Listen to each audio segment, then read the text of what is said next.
দর্শক বন্ধু আসসালামু আলাইকুম। দর্শক বন্ধু, আমি একটা ওয়াজ করব, আপনারা আমার ওয়াজটা শুনবেন। আল্লাহ পাক তাআলার কাছে চারজন ফেরেশতা আসে আল্লাহ পাক তাআলার কাছে জিজ্ঞাসা করতেছে, আল্লাহ পাক তাআলা আপনার কুলে শক্ত মজবুত কোনো জিনিস আছে? আল্লাহ পাক তাআলা বলতেছে, হাই ফেরেশতা হাই, আমার কুলে শক্ত মজবুত জিনিস আছে। এক ফেরেশতা বলতেছে, সেই জিনিস কি জিনিস? শক্ত জিনিস। আল্লাহ পাক তাআলা বলতেছে, লোহা। আমি লোহাকে সবচাইতে লোহাকে শক্ত বানাইছি। হাজারো পাবলিক লাখো পাবলিক কোনোদিন লোহাকে ভাঙতে পারা যায় না, ভাঙ্গা যায় না, কোনো কর্ম ভাঙ্গা যায় না, একমাত্র মেশিনের দ্বারা কাটা যায়, তাই ছাড়া লোহা কোনোদিন ভাঙ্গা যায় না। দ্বিতীয় ফেরেশতা বলতেছে, আল্লাহ এর চাইতেও কোনো শক্ত জিনিস আপনার কুলে আছে?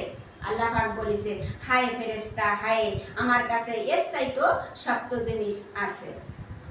দ্বিতীয় ফেরেশতা বলতেছে, আল্লাহ পাক তাআলা সেই জিনিস কি জিনিস?